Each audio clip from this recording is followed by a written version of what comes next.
Olha, nós aqui, agradecendo mais uma vez a você pelo carinho da audiência. Hoje nós temos uma matéria muito especial. A gente abre esse espaço para falar de um tema muito importante e que merece a atenção de todos, principalmente das autoridades constituídas. Fibromialgia.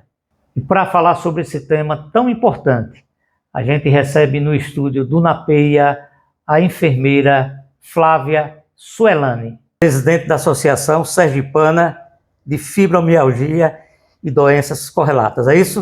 Isso. Seja muito bem-vinda ao programa NAPEIA e vamos esclarecer para a população o que significa fibromialgia. É isso aí. Estamos no Maio Roxo, não é isso? Vocês vão realizar um grande evento, sábado agora dia 9, nos Arcos da Atalaia, vai ser o ponto de concentração. Fique à vontade, o programa NAPEIA é todo seu. Muito obrigado pelo espaço, pela oportunidade, a todos que estão nos assistindo e acompanhando. É um tema extremamente relevante, que ainda é muito desconhecido e principalmente mal interpretado, né? Então, assim, a gente trabalha muito o papel principal da associação, dos pacientes que se juntaram, para que a gente trouxesse mais educação e informação, para que daí a gente pudesse ser mais visibilizado pela sociedade como um todo, como pessoas que têm uma condição oculta, invisível, como a gente chama, mas que ela é real e que não pode ser interpretada como mimimi, como frescura ou fingimento. Flávia, a gente ouve falar que quem é acometido pela fibromialgia sofre bastante, são dores muito intensas. Eu lhe pergunto, esclarecer inclusive as pessoas, muita gente não sabe, o que realmente é fibromialgia, quais são as causas que conduzem a isso e o tratamento, como é feito o tratamento? Pronto. A fibromialgia ela é um termo recente, né? Ela foi, na verdade, colocada a partir de 1904, quando começou-se a determinar os sintomas difusos de dor constante, como fibrosite, né? Mas isso foi evoluindo e foi vendo-se que fibrosite estava relacionado à inflamação, né, dos tecidos, e a fibromialgia não é um processo inflamatório, é um processo doloroso, complexo, multifatorial, vários fatores influenciam nessa condição, e ela, na verdade, não é só dor. Ela caracteriza-se muito mais pela dor, que ela pode ser em um ou mais pontos ou no corpo todo, mas ela traz diversas sintomatologias, que não é só a dor generalizada, mas a sensibilidade que existe no cérebro é uma condição de sensibilidade central, ou seja, a gente tem um adoecimento do cérebro. Hoje ele é comprovado por ressonância magnética específica, onde acusa uma área do cérebro, onde elas têm uma neuroinflamação. Então é uma doença neurobiológica, né? Uma síndrome neurobiológica. Ainda não tem uma causa, uma etiologia totalmente desenhada e definida ainda pela ciência. Então, assim, precisamos avançar ainda muito mais. Mas ela causa dor, ela causa por exemplo, lapso de memória? Névoa mental, é já isso que eu ia te falar. No popular, né? Isso, exatamente. Lapso de memória, você está falando aqui, esquece, faz uma desconexão. A gente tem uma sensibilidade... Deve chegar a depressão. Isso, a gente tem uma sensibilidade muito aumentada com relação à audição e com relação à sensação térmica do corpo. Ou o calor prejudica muito e dispara dor no corpo, ou o frio também faz essa condição, né? Roupas causam sensibilidade, mas essa sensibilidade é interpretada pelo cérebro como dor, né? Então, para a grande maioria das pessoas que têm um diagnóstico de fibromialgia, Mário, elas são mulheres, né? Praticamente 90% da população são de mulheres. Então, a gente tem uma ligação ali com a questão hormonal, com o próprio estilo de vida da mulher, que demanda multitarefas, né? Então, o que a gente diz? A gente vai, às vezes, aprendendo sem saber, está ensinando o cérebro a adoecer. E por isso ela é muito confundida com causas emocionais. Ela já foi, na época que eu fui diagnosticada, ela foi dita como uma doença psicossomática.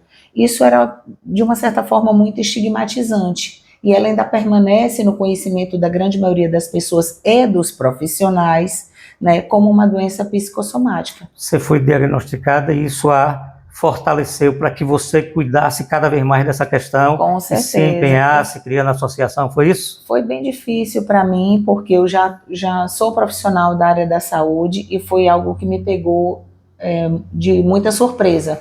Eu não tinha conhecimento, não sabia, na minha época de formação isso não foi colocado. Você falando aí, mas eu lembrei de casos de pessoas que relataram para a gente, em alguns momentos, da chikungunya, dores constantes, Sim. Articulações, e isso a longo prazo. Aí eu te falo, quando eu te digo assim, que o diagnóstico da gente, ele ainda não tem uma causa esclarecida e definida, e que tudo é analisado pelo que o paciente fala.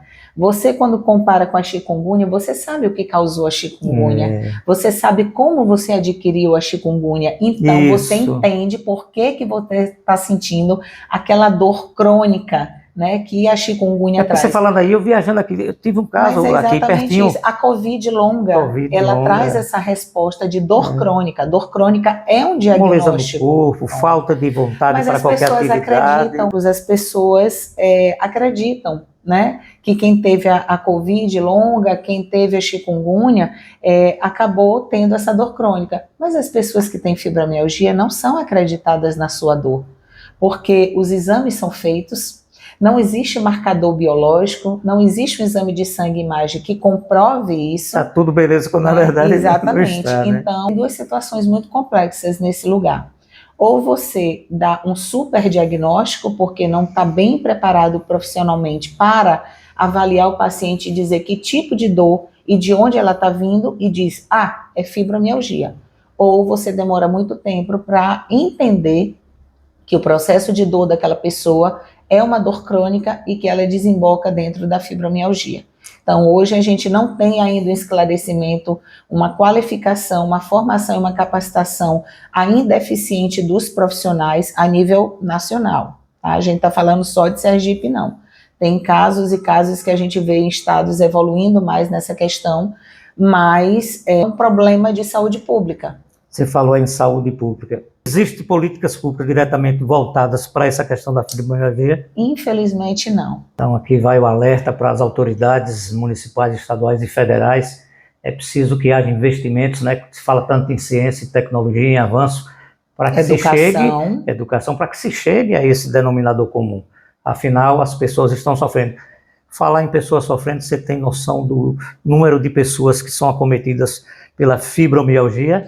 Aqui em Sergipe, a gente usa um dado estatístico do IBGE, né? E essa prevalência que tanto a Sociedade Brasileira de Reumatologia como a do Estudo da Dor nos dá esse percentual. Então, fazendo esse cálculo estatístico, a prevalência que a gente teria estimada em Sergipe hoje é de aproximadamente 70 mil pessoas. A faixa etária de maior prevalência são das mulheres que estão ainda na vida adulto e na fase fértil, né, entre os 35 até os 45 anos de idade. Essa é a maior prevalência de diagnóstico. Mas nós temos dentro da associação, dentro do nosso guarda-chuva ali, homens que nos procuram porque sabe que a gente dá um acolhimento diferenciado. Nós temos adolescentes. Fibromialgia, ela está também na criança. Você é presidente da Asfibro, não é isso? Sou presidente, estou presidente da Tem um ponto fixo para atendimento, para orientar as pessoas que precisam procurar para saber mais sobre isso? Hoje a gente ainda não consegue fazer assistencialização. Então a gente trabalha realmente voltado para o público, dando educação em dor, né, em projetos que somos chamados, ou nos projetos que a gente realiza, como políticas de conscientização, políticas de conscientização. Como que vai acontecer, repetindo, sábado na Orla? Isso, sábado, às 14 horas é a concentração, às 15 horas a gente dá início à primeira caminhada estadual da visibilidade roxa.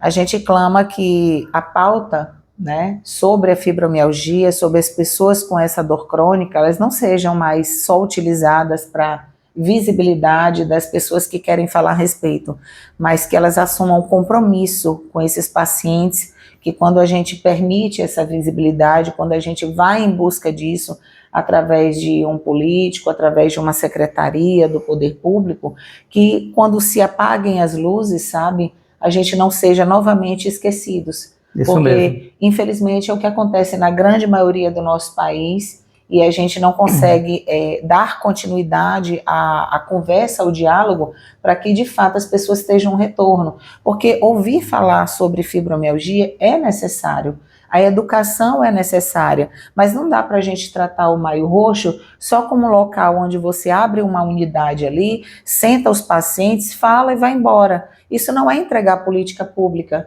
A gente precisa de diagnóstico da forma adequada, Isso. nós precisamos de acolhimento, porque receber esse diagnóstico para muitos dos pacientes é dito como uma sentença de morte, sobre você morrer em vida, porque a gente fica inutilizado, incapacitado, ineficiente para o trabalho e até para realmente à mercê de qualquer situação atividades aí, mais simples. E aí, por esse tipo de situação, é que vem a depressão, né, que vem o problema da ansiedade, outros transtornos que acabam ali se associando, e vamos falar também sobre suicídio, né? A grande maioria, eu me atrevo até a dizer que quase que 100% das pessoas nos relatam, eu fui um caso desse, que a gente tenta contra a própria vida, porque eu passei 3 anos para um diagnóstico, para ter o diagnóstico, então 3 anos da minha vida eu não sabia o que estava acontecendo, e era difícil até fazer a minha família, as pessoas que estavam à minha volta,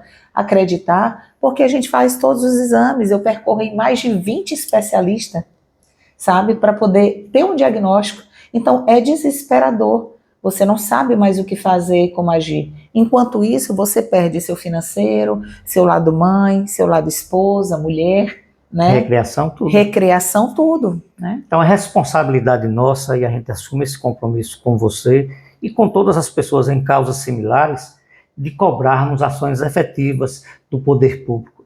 É necessário que haja políticas públicas realmente efetivas para que a gente busque as soluções, para que as pessoas não cheguem ao ponto, né, que você colocou aí. Vamos esquecer isso e vamos viver, procurar as soluções, e para isso é preciso que os governantes estejam atentos. Tem solução, tem tratamento, tem saída. O que a gente precisa mesmo é focar na educação, na capacitação dos profissionais, a gestão entender que, apesar da complexidade, mas o número de pessoas acometidas é muito alto, como eu te falei, é uma questão realmente de saúde pública e de assistência social também. Flávia, acredito que você colaborou e contribuiu bastante para que muitas pessoas agora passem a entender melhor o que significa fibromialgia. Você terá todo o espaço possível, quando desejar, quando precisar. A gente gosta realmente de propagar ações que precisam da interação das pessoas. Saúde, educação é fundamental. Está tudo correlacionado, sim, como você bem definiu. Gostaria que você falasse agora, para a gente encerrar, em relação ao Maio Roxo, a ação de conscientização que vocês vão realizar agora no próximo sábado. Então, estejam conosco sábado. O ponto de encontro é nos Arcos da Orla. Nós vamos caminhar até próximo ao Projeto Tamar. A caminhada tá linda, né? E é uma caminhada inclusiva, com acessibilidade para todo o nosso público também. Traga a sua família, a família precisa participar, estar junto com os pacientes. Tem diversos profissionais de saúde, instituições que deram as mãos e vão estar lá conosco. Então, a partir das 14 horas, a nossa concentração, vamos ter dança, alongamento, hidratação, um lanche, nós vamos ter um momento lindo e único.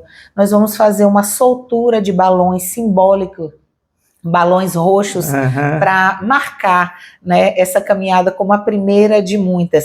E ela acontece não só aqui em Aracaju, Sim. como um evento estadual. Aracaju vai ser o ponto estadual, mas nós já temos outros municípios que aderiram e esses municípios também vão estar dentro do Maio Roxo com a gente. O Corpos em Movimentos também acontece dentro do mês de maio, é o nosso ápice, o nosso ponto maior, onde a associação traz pelo 3º ano consecutivo a entrega de oferta de terapias, educação, palestras, enfim, todo um entretenimento feito de pacientes para pacientes. Então a gente tem sim aquela sensibilidade de saber como acolher vocês. Então não perca essa oportunidade, esteja sábado conosco.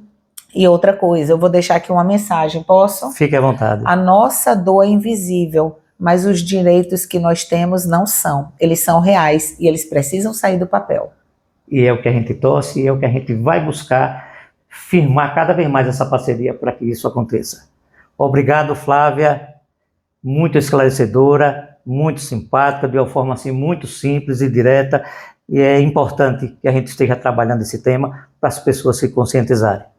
Não vou garantir estar no sábado, porque eu tenho alguns compromissos no interior, mas a depender do horário, eu dou uma passadinha lá. Tá bom? Muito obrigada. Forte abraço, eu é que agradeço a sua participação nesse tema tão importante, no nosso programa, que nós estamos aqui na Peia.